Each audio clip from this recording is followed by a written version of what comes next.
तो भाई आज का हमारा फाइनेंशियल आर्टिकल है। देखिए, पाकिस्तान जो है ना चाइना के पास गया हेल्प मांगने कि हमको ना यार मेंबर बना दे उस बैंक का जो कि इंडिया, जो ये ब्रिक्स है ना, Brazil, Russia, India, China, south Africa, इन्होंने मिल के एक बैंक सेटअप करा था, उसका मेंबर बनवा दे यार। पाकिस्तान ने इंडिया क्यों क्यों नहीं बोली भाई, ये बात सिद्ध है। ये चाइना को ही क्यों बोली यार, ये उसका मेंबर क्यों ही बनना चाह रहा है।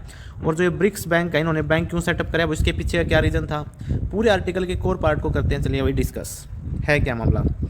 देखो भाई, जो पाकिस्तान है ना, अब तक पैसा जो लोन अगर इसको लेना पड़ता था ना, या तो ये वर्ल्ड बैंक के पास जाता था या फिर इंटरनेशनल मॉनेटरी फंड के पास, यहाँ से पैसा उठाता और यहाँ पे अप्लाई कर रहा था। लेकिन आपको पता है अगर आप किसी से पैसा उधार ले लेते हो तो वो आपको किसी भी तरीके से घुमा सकता है, नचा सकता है। तो इन्होंने काफ़ी बार वेरी टफ कंडीशन लगा दी भाई इसके पाकिस्तान के ऊपर। तो बहुत बुरी हालत हो चुकी थी पाकिस्तान के अंदर।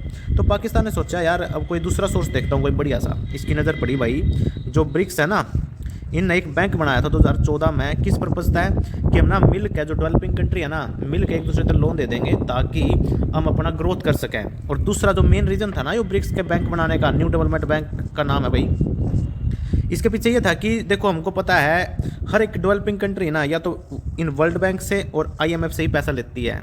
इनका मेन पर्पज़ था ब्रिक्स का कि हम एक ऐसा बैंक सेटअप करें कि हम ना नाचना पड़े इनकी आंगलियाँ पे। हम खुद का ये जो एरिया पड़ा है ना, इस साइड वाला, ये वाला, हमने इस साइड ना जाना पड़ा है। जो इस अफ्रीका है, अफ्रीका हो गया, चाइना हो गया, पूरा एशिया, इनका हमारा खुद का एक बैंक हो जो एक डेवलपिंग कंट्रिया का हो, ताकि हमने किसी पर निर्भर ना रहना पड़ा फालतू में।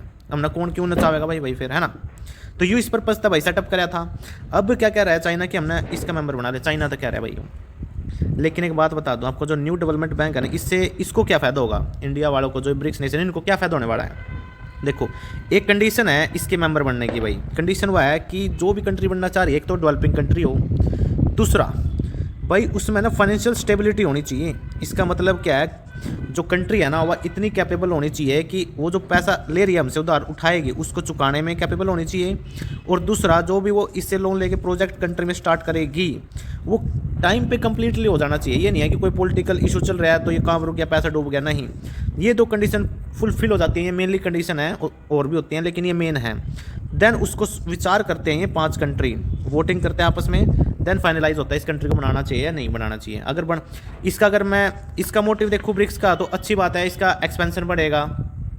लेकिन भाई क्या आपको लगता है कि पाकिस्तान इन दोनों कैपेबिलिटियों को फुलफिल कर पाएगा, लोन को रीपे करने की ताकत रखता है ये, क्या इसके अंदर प्रोजेक्ट टाइमली हो सकता है, वो आपको भी पता है, मेरे को भी पता है। तो ये था भाई पूरे आर्टिकल का कोर पार्ट। मिलते हैं एक नए फाइनेंशियल आर्टिकल के साथ।